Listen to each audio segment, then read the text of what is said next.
Morning business breakfast షోకి స్వాగతం. Global cues ఈ ఉదయం నెగిటివ్గా ఉన్నాయి, నష్టాలమయంగా కనిపిస్తున్న trading. Last night US markets కూడా నష్టాలతో మూసాయి. సో థ్రాషింగ్ ట్యూస్డే నిన్న చూసాం మనం.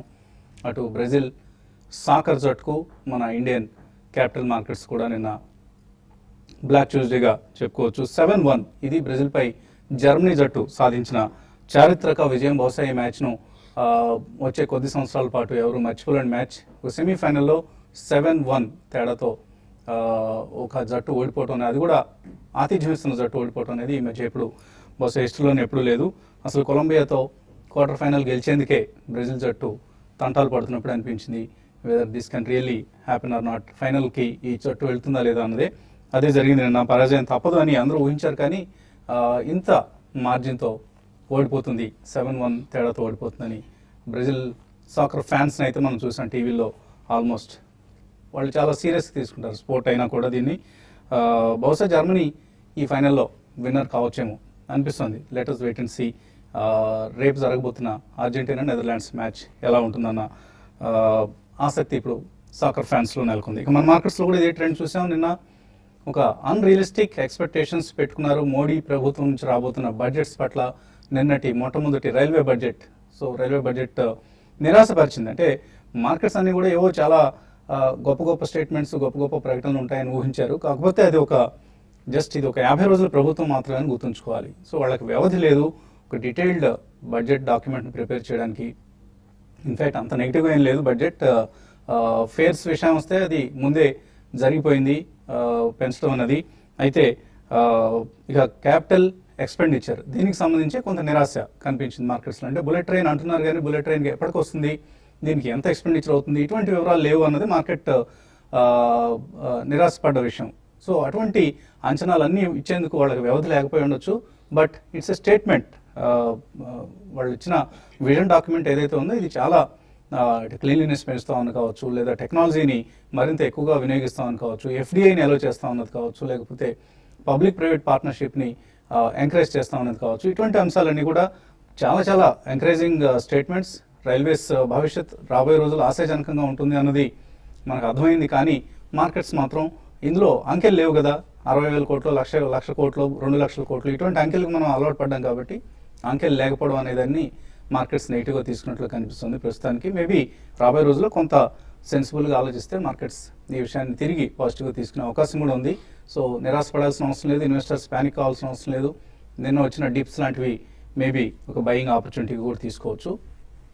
అండ్ ఇవాళ ఓపెనింగ్ మాత్రం కొంత వీక్గా ఉండే అవకాశం కనిపిస్తుంది మనకు. ఎఫ్ఐఎస్ సెల్లింగ్ వల్ల వచ్చిన ఫాల్ కాదు నిన్నది. ఎందుకంటే ఎఫ్ఐఎస్ నిన్న 423 crores వర్త్ స్టాక్స్ను క్యాష్ మార్కెట్స్లో కొన్నారు. సో ఈ అంశాన్ని కూడా మనం దృష్టిలో ఉంచుకోవాలి. డిప్స్ వచ్చినప్పుడు ఎఫ్ఐఎస్ కొంటున్నారు. అయితే ఇది కొనసాగుతుందా లేదా, లేకపోతే స్పష్టత వచ్చేంత వరకు ఆగుతారా, రేపటి బడ్జెట్ తర్వాతి పరిస్థితి ఏంటి, ఈ అంశాలన్నీ మనం అనలిస్ట్ని అడిగి తెలుస్తున్నాం.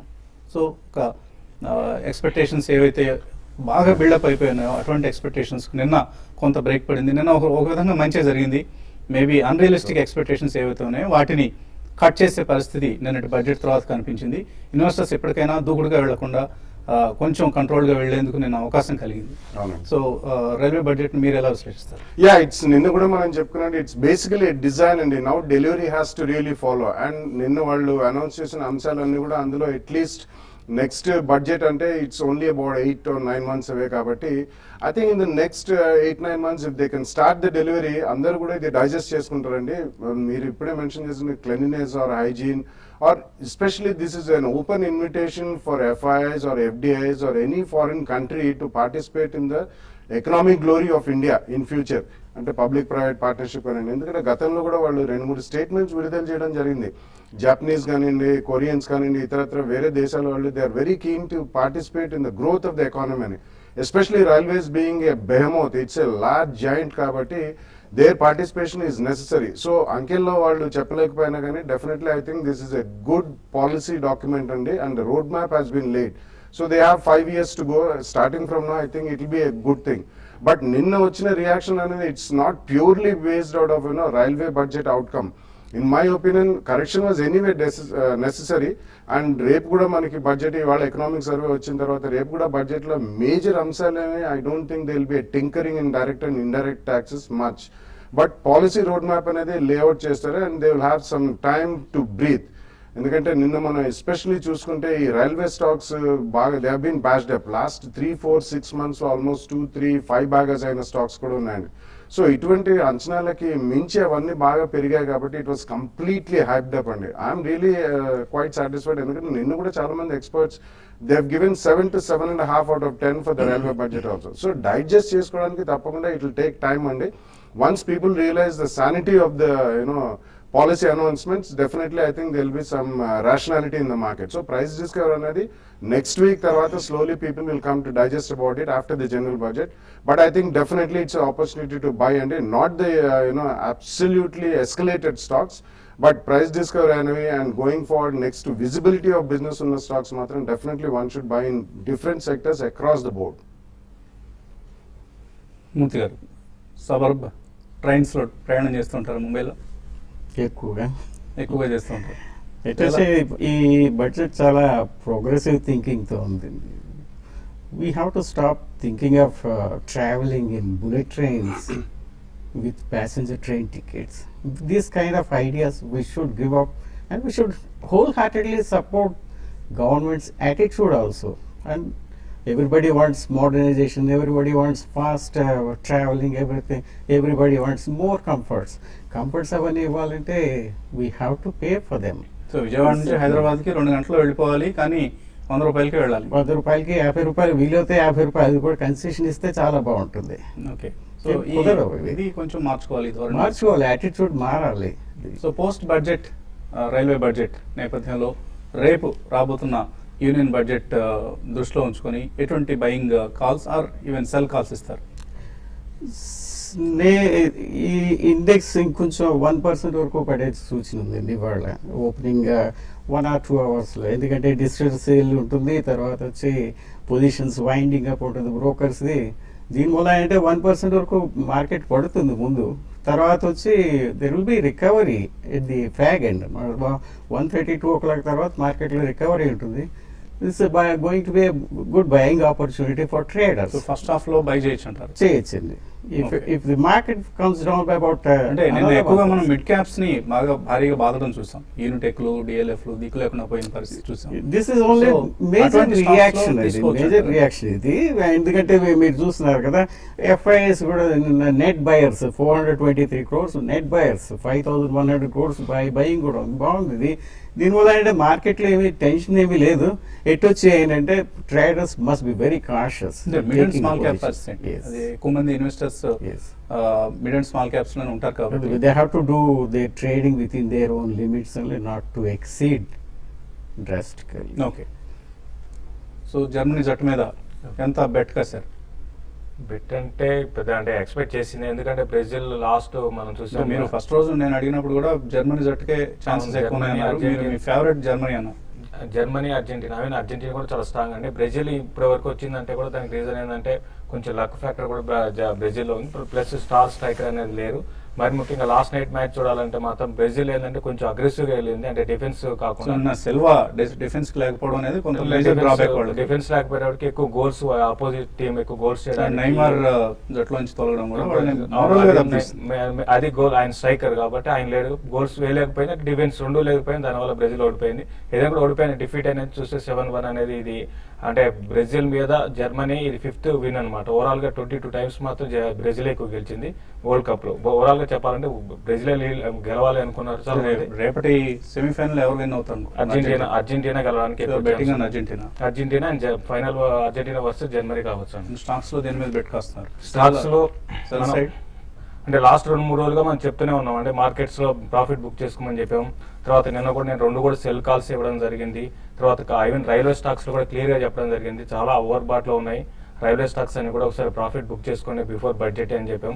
అదేవిధంగా నిన్న కానీ చూస్తే ఒక హై నుంచి ఒక 20% పైన ఆల్మోస్ట్ అన్ని స్టాక్స్ రైల్వే స్టాక్స్ కరెక్ట్ కావడం చూసాము. అయితే కరెంట్ లెవెల్స్ లో మార్కెట్ అనేది కొంత ఓవర్ బాట్ నుంచి కొంత ఒక కన్సాలిడేషన్ ఫేజ్ కూడా ఈ లెవెల్లో రావడానికి అవకాశం ఉంది. బట్ బడ్జెట్ తర్వాత మార్కెట్ లో కొంత డౌన్ ట్రెండే కొంత కొనసాగొచ్చు. మీరు ఇంతకుముందు అడిగారు మిడ్ క్యాప్ స్టాక్స్ మాత్రం నిన్న కరెక్షన్ చూస్తే దాదాపు అన్ని మిడ్ క్యాప్ స్టాక్స్ 8 to 10% దాకా కరెక్షన్ నేను చూసాము. అయితే నేను ఫస్ట్ హాఫ్ వరకు మార్కెట్ కొంచెం సైడ్ వేస్ లో ఉన్నా కూడా సెకండ్ హాఫ్ నుంచి మార్కెట్ లో ఎక్కువ షార్ట్స్ అనేది బిల్డ్ కావడం చూసాము. చాలా ఫస్ట్ హాఫ్ లో లాంగ్ అన్వైండింగ్, సెకండ్ హాఫ్ లో షార్ట్ గా బిల్డ్ కావడం చూసాము. కాబట్టి ఈ రోజు మాత్రం మార్కెట్ అరౌండ్ 7620 7600 ఆ లెవెల్ కానీ బ్రేక్ అయిందంటే ఒక 40 to 50 పాయింట్స్ కిందకు రావచ్చు. అయితే రేపు బడ్జెట్ ఉంది కాబట్టి దాని దృష్టిలో పెట్టుకొని మళ్ళీ లాస్ట్ 1 hour లో మార్కెట్లో కొంత షార్ట్ కవరింగ్ ర్యాలీ రావడానికి అవకాశం ఉంటుంది. బట్ ఓవరాల్ ట్రెండ్ పరంగా చెప్పాలంటే ఈవెన్ పోస్ట్ బడ్జెట్ తర్వాత కూడా మార్కెట్ ఇంతకు ముందులాగా బాగా పెరుగుతుందని అయితే లేదు. చాలా వరకు లాంగ్ బిల్డ్ అయినాయి కాబట్టి మార్కెట్లో హెవీ రైజ్లో కూడా లాంగ్ అన్వైండింగ్ రావచ్చు. కాబట్టి ట్రేడర్స్ కొంచెం ఇంతకు ముందులాగా బై చేసి అంటే పొజిషన్ వదిలేకుండా కొంచెం ఎప్పటికప్పుడు జాగ్రత్తగా ట్రేడ్ చేసుకోమంటాను. లాంగ్ పొజిషన్ తీసుకోవాల్సిన ఉన్న వాళ్ళు కొంత సన్ ఫార్మా ఒకటి, డాక్టర్ రెడ్డీస్ ఒకటి, సిప్లా ఒకటి, వీటిలో లాంగ్ పొజిషన్ తీసుకోమంటాను. ఈవెన్ ఐటీ స్టాక్స్ లో కూడా హైయర్ లెవెల్ సెల్లింగ్ వస్తుంది, అది కూడా గమనించాలి. బట్ షార్ట్ సెల్ కి మార్కెట్ అనుకూలంగా ఉంటుంది. ఈ రోజు మాత్రం సెకండ్ హాఫ్ నుంచి కూడా నేను కూడా బై చేయమని సజెస్ట్ చేస్తానండి. సో 7500 ఇది స్ట్రాంగ్ సపోర్ట్ నిఫ్టీకి ప్రస్తుతానికి. సో ఈ లెవెల్ని కనుక ఒకవేళ దాటి కిందకు వస్తే మాత్రం it's a dangerous sign. Otherwise 7500 7550 పైన ఉన్నంతసేపు కూడా Nifty will get good support. And maybe నిన్నటి కరెక్షన్ తర్వాత ఇందాక మూర్తి గారు శేష్ చెప్తున్నట్లుగా సెకండ్ హాఫ్లో కొంత బయింగ్ వచ్చి మేబీ రేపు మనం మళ్ళీ ఒక న్యూ హైన్ చూసినా కూడా ఆశ్చర్యపోవడం లేదు. But all depends on mood of the high net worth individuals. ఎందుకంటే హెచ్ఎన్ఐసే నిన్న సెల్లింగ్లో ప్రధాన పాత్ర పోషించింది. అనంతపురం నుంచి వేణు. హలో, నమస్కారం సార్. నమస్తే అండి, అడగండి. బోడాల్ కెమికల్స్ 50 లో బై చేశాను సార్. ఏదండి? Bodal chemicals. Okay. Hindustan construction 45 లో బై చేశాను sir. Short term sir. Short term కోసం కొన్నారు ఈ రెండు, ఏం చేయాలి? Yeah, I think both of them will be on the reaction mode, and especially Bodal Chemicals, they are manufacturers of dyes, pigments and dye stuffs. Anadi recently మనం చూస్తే actually international prices and national prices they've gone up by 2-3 times. Bodal Chemicals almost about 2-3 bagger అయిపోయింది recent times లో.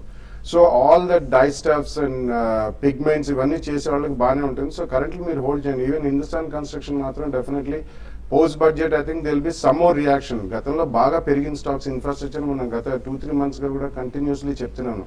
So ఒకసారి I think if it's spurt ఏదైనా ఇవాళ రేపు వస్తే కూడా I think you should sell and come out of it. తర్వాత budget అయిన తర్వాత ప్రైస్ డిస్కవరీలో you can take a position. Vizianagaram నుంచి రాజు తర్వాత కాలర్. హలో, హలో, అడగండి Raju. Good morning sir. Good morning. Hello, good morning sir. Good morning, అడగండి. Sir Adani enterprise 503 లో by చేశాను సార్. అది నిన్న 10% పడిపోయింది. అది ఏమైనా ఎగ్జిట్ అయిపోవచ్చా లేదా హోల్డ్ చేసుకోవచ్చా? ఎస్ బ్యాంక్ ఒకటి సార్. రెండోది ఎస్ బ్యాంకా? Adani enterprise sir. Okay okay okay. So దాని నెక్స్ట్ ఎంటర్ప్రైజెస్. ఎస్ బ్యాంక్ ఒకటి సార్. ఈ రెండు ఇప్పుడు బాగా తగ్గిపోయి తీసుకున్న Okay. తర్వాత అది Yeah. పొజిషన్ ఉంచుకో. ఫ్రెండ్, మీరు రెండు కానీ పెరిగిన విధానంగా చూస్తే ఏంటంటే 130 లెవెల్స్ నుంచి అదాని అంటే బీజేపీ గవర్నమెంట్ వస్తే అదాని గ్రూప్కి చాలా పాజిటివ్గా ఉంటుందనే ఉద్దేశంతో మనం చూసాం. చాలా పెరిగిన విధానం కూడా బాగా చూసామండి. అయితే కరెంట్ అవర్స్లో స్టాక్ ఇంకా కొంత కరెక్ట్ కావడానికి అవకాశం ఎక్కువ ఉంది. నిన్న 10% కరెక్షన్ చూసాం. ఇక్కడ నుంచి ఇంకా అరౌండ్ 420 అనేది కొంచెం ఆగితే ఆగొచ్చు, లేదంటే మాత్రం 380 లెవెల్స్ కూడా టెస్ట్ చేయొచ్చు. బట్ ఓవరాల్ లాంగ్ టర్మ్ మాత్రం మీరు హోల్డ్ చేయమంటారు. బట్ షార్ట్ టర్మ్ ట్రెండ్ మాత్రం 480 లెవెల్స్ అయితే క్రాస్ కావడం, 485 లెవెల్స్ క్రాస్ కావడం అంత ఈజీగా కనపట్లేదు. ఈవెన్ ఎస్ బ్యాంక్ విషయానికి వస్తే మాత్రం ఇది కూడా కొంత డౌన్ ట్రెండ్ రావడానికి అవకాశం ఉందండి. అయితే దీనికి మాత్రం దీనంతా పెద్దగా పడుతుందని ఎక్స్పెక్ట్ చేయను. అరౌండ్ 480 and 460 దగ్గర ఎస్ బ్యాంక్ అంటే ఇప్పుడున్న డౌన్ ట్రెండ్ ఆగొచ్చు. బట్ మీరు హోల్డ్ చేసుకోండి. బడ్జెట్ తర్వాత మాత్రం 1 or 2 days మార్కెట్ ఒకవేళ ఈ లెవెల్లో కానీ ఆగిందంటే ఆగుతుంది, లేదంటే మాత్రం మార్కెట్ ఒక చిన్న కరెక్షన్ రావచ్చు. బట్ లాంగ్ టర్మ్ మాత్రం రెండు కూడా హోల్డ్ చేయండి. షార్ట్ టర్మ్ మాత్రం రెండు కూడా వీక్ ఉండే అవకాశం ఎక్కువ ఉన్నాయి. కుమార్ విజయవాడ నుంచి తర్వాత కాలర్. హలో, T18 ఈ రేట్ లో బై చేయాలనుకున్నాను, బై చేయొచ్చా? అవాయిడ్ చేయండి. టీవీ 18 ఈ రేట్లో కొనడం అనేది అంత శ్రేయస్కరం కాదు. కొద్దిగా కంపెనీ స్టెబిలైజ్ కావాలి. రిలయన్స్ గ్రూప్ కంప్లీట్ కంట్రోల్లోకి తీసుకుంది కంపెనీని. టాప్ మేనేజ్మెంట్ ఎవరైతే ఉన్నారో వాళ్ళందరూ వెళ్ళిపోవడం జరిగింది. ఎడిటోరియల్ టీం మొత్తం వెళ్ళిపోయారు. సో కొద్దిగా స్టెబిలైజ్ కావడానికి కొంత సమయం పట్టే అవకాశం ఉంది. కంపెనీ ఫ్యూచర్ ప్లాన్స్ ఏంటి ఇవన్నీ మేనేజ్మెంట్ కామెంటరీ వెలువడిన తర్వాతే కొనడం మంచిది. Yeah, definitely, and yeah, because they also bought the entire bouquet of channels from ETV. So మీరన్నట్టు ఆల్మోస్ట్ 23-24 నుంచి అది భారీగా పెరగడం జరిగింది. And basically media by itself is a money drainer and it will never give you a great kind of return for the shareholder. So ఈ context లో definitely వాళ్ళకి next 2-3 years లో probably what kind of ad revenues they will get, and media is now getting on to mobile. So ఇవన్నీ చూసిన తర్వాతనే wait for some more reaction, ఇప్పుడు వసంత్ గారు చెప్పినట్టు, then only you can take a call, not immediately. Raghav Behl ఎంతో ఎన్నో కళలతో నిర్మించుకున్న సౌధం అది అమ్మేసుకోవాల్సి వచ్చింది. అఫ్ కోర్స్ హీ గెయిన్ 700 కోట్ల రూపాయలు ఆయన చక్కగా పాకెట్లో వేసుకుని నడిపారు. కానీ కంపెనీ ప్రమోట్ చేసిన రకరకాల వెంచర్స్, నెట్వర్క్ 18 గ్రూప్ సంబంధించిన ఈ ఎన్నో వందల కంపెనీలు ఉన్నాయి. అందులో కనీసం ఒక 6 డజన్ అయితే లిస్టెడ్ కంపెనీస్ కూడా ఉన్నాయి. సాంబశివరావు హైదరాబాద్ నుంచి తర్వాత కాలర్. హలో. ఓకే అండి, సంవత్సరాల కాల్ కట్ అయినట్లు కనిపిస్తుంది. అండ్ ఈమెయిల్స్ కూడా అందే మనకు. మధు అడుగుతున్నారు హైదరాబాద్ నుంచి. జిందాల్ సా 91 రూపీస్లో, షాపర్ స్టాప్ 446లో, హెరిటేజ్ ఫుడ్స్ 325లో హోల్డ్ చేస్తున్నారు. Hold or exit. I think Heritage and Shoppers Stop కొద్దిగా హోల్డ్ చేయండి, ఎందుకంటే Shoppers Stop has been a laggard. Actually it's a very very steady stock అండి. గ్రేట్ అప్రిసియేషన్ అనేది రాదు, but it's a good stock. ఈ రెండు మాత్రం ఉంచండి. జిందాల్ స్టాక్ మాత్రం కొద్దిగా స్పైక్స్ లో I think you should sell and come out of it. Hema Srinivas Abu Dhabi నుంచి అడుగుతున్నారు. 33 రూపీస్లో జిఎంఆర్ ఇన్ఫ్రా కొన్నారు. సో బాగా పడిన క్రాష్ అయిన స్టాక్స్ నిన్న ఇది కూడా ఒకటి, యూనిటెక్, డిఎల్ఎఫ్ ఇటువంటి స్టాక్స్తో పాటు ఎటువంటి సలహా ఇస్తారు? 28-29లో కొంచెం యాడ్ చేసుకుని యావరేజ్ చేసుకుంటే 36-37 వచ్చినప్పుడు బయట రావడం మంచిది. 28-29లో యావరేజ్ బయింగ్ చేయొచ్చు. So ఇక్కడ పెద్దగా రిస్క్ లేదంట. ఓకే, వాళ్ళ క్యూఏపీ ఇష్యూ కూడా ఆల్మోస్ట్ కంప్లీట్ అయింది. 3150లో షేర్స్ అలాట్ చేస్తున్నారు. నిన్నటితో ఇష్యూ క్లోజ్ అయింది జిఎంఆర్ ఇన్ఫ్రాస్ సంబంధించి. So maybe 3150 could act as a base price at least in the medium term. Satish గుండారు పడుతున్నారు. డిసిబి 83లో, జిఎన్ఎఫ్సి 112లో, మ్యాస్టెక్ 215లో తీస్తున్నారు. షార్ట్ టర్మ్ కోసం ఇవన్నీ ఎలా ఉంటాయి? అంటే డిసిబి అండ్ జిఎన్ఎఫ్సి ఇవన్నీ కూడా ఏంటంటే, జిఎన్ఎఫ్సి కూడా రీసెంట్గా కొంత బాగా ఫెర్టిలైజర్ స్టాక్స్తో పాటు ఇది కూడా పెరిగిందండి. బట్ ఈవెన్ ఇమీడియట్ కరెక్షన్ ఉంది. బట్ మీరు హోల్డ్ చేయండి, అంటే కొంత కరెక్షన్ రెండింటిలో ఒక 4-5% నుంచి 10% దాకా రావచ్చు. మీరు షార్ట్ టర్మ్కి మాత్రం చిన్న కరెక్షన్ వచ్చినా కూడా కొంత ఒక 2-3 నెలలు హోల్డ్ చేయాలంటే హోల్డ్ చేయమని చెప్తానండి. వర్ధమాన్ అక్రిలిక్స్, దీని మీద ఆయన 24 రూపాయలు కొన్నారు. శేషయ్య, ఎటువంటి వ్యూ ఉంది మీకు? Yeah, all textile shares are moving under, but basically this directly belongs to crude petroleum prices తో ముడిపడి ఉంటుంది. ఎందుకంటే acrylics and they are all derivatives of crude. కాబట్టి it's not a great stock. అది కొద్దిగా స్పర్ట్స్ లో అమ్మేసి వర్ధమాన్ టెక్స్టైల్స్ కొనుక్కుంటే దట్స్ బెటర్ స్విచ్ ఓవర్ అని. ఓఎన్జీసీ సేల్ ఫీచర్స్ పొజిషన్ తీసుకోవచ్చా ఇక్కడ? ఎన్వి చంద్రశేఖర్ అడుగుతున్నారు. మీ కొంచెం రిస్కీ అవుతుందంటే ఓఎన్జీసీ విషయానికి వస్తే, ఓఎన్జీసీ 420 అనేది చాలా స్ట్రాంగ్ సపోర్ట్, అది కూడా బ్రేక్ అయిపోయి ఇప్పుడు అరౌండ్ 380 లెవెల్స్ దాకా రావచ్చు. ఈ రోజు కరెక్షన్లో 384-386 ఆ లెవెల్కి వచ్చినప్పుడు మీరు ఓఎన్జీసీని ట్రై చేయమంటారు. సేల్ మాత్రం కొంత వీక్ కావడానికి అవకాశం ఉందండి, కాబట్టి సేల్ని అవాయిడ్ చేయండి. ఓఎన్జీసీ మాత్రం అరౌండ్ 384-85 దగ్గర మీరు బై చేసి 378 దగ్గర మీరు స్టాప్ లాస్ పెట్టుకోండి. సో ఇటువంటి పొజిషన్లు కాల్స్ ఇస్తున్నారు ఇన్వెస్టర్స్. నా ఎక్కువగా పవర్ స్టాక్స్ అండి. పవర్, ఈ టాటా పవర్, తర్వాత వచ్చి జిందాల్ స్టీల్ పవర్, ఇవన్నీ కూడా ఇవాళ బాగుంటాయి. ఎందుకు పవర్ స్టాక్స్ మీద? Actually, everybody is talking about 24/7 power supplies. So the budget like new trust government is untunnadu. also going to give that kind of supportive action for in this budget. The power stocks, even after budget, బాగుంటాయి. Pre budget Yes. Recommendations power stocks and especially Tata power and Jindal Tata steel Power and and Jindal. జేఎస్పీఎల్. Yes. మీరు ఎటువంటి budget buzzers suggest చేస్తున్నారు? అంటే not budget for intraday. Okay, అంటే budget post budget తర్వాత అంటారా? Budget అంటే post budget తర్వాత అంటే ఇన్ఫ్రా స్టాక్స్ అయితే బెట్టింగ్ చేయమంటారండి. మరి ముఖ్యంగా ఇంతకుముందు నేను ఆల్రెడీ చెప్పిన స్టాక్ ఐఆర్బీ ఒకటి కరెంట్ లెవెల్స్లో కాకుండా ఒక 20 రూపీస్ ఇక్కడ నుంచి కరెక్ట్ అయితే మాత్రం దాన్నే పిక్ చేసుకోమంటాను. ఈవెన్ ఫెర్టిలైజర్ స్టాక్స్ కూడా కొంత పెరగవచ్చు. చెంబాల్ ఒకటి, అది ఇన్వెస్ట్మెంట్ పరంగా చెప్పాలంటే చెంబాల్ ఒకటి బై చేసుకోమని సజెస్ట్ చేస్తానండి. బలగర్, any pre budget bets? No, I don't think so. Across the board, everything can be bought, but not pre-budget. I think post-budget, definitely, number one will be housing finance companies, textiles. Number two will be textiles. Number three will be auto ancillary. And actually, they have nothing to do with the so ఈ budget. 3 sectors నుంచి ఒక్కొక్క stock. Well, Canfin Homes and GAC Housing Finance. Textiles, maybe, Seram Silk Mills, Vardhaman Textiles, and Sutlej. These three are fundamentally extremely strong companies. And auto ancillary, maybe, you know, JBMA group companies rendu unnayani, both of them are really good, and I think JBM auto and Jai Bharat Maruti. Maruti, they are good, and Bharat Forge కొద్దిగా correct అయితే that's one of the finest stocks, including Bosch. Okay, so ఇది మన analyst చెప్తున్న budget buzzers అందరూ note చేస్తున్నారని అనుకుంటున్నాం. Maybe you can bet on the stocks for the budget winners list. ఇది వాటి బిజినెస్ బ్రేక్ఫాస్ట్. మధ్యాహ్నం 1:30 మళ్ళీ స్మార్ట్ ఇన్వెస్ట్లో కలుద్దాం.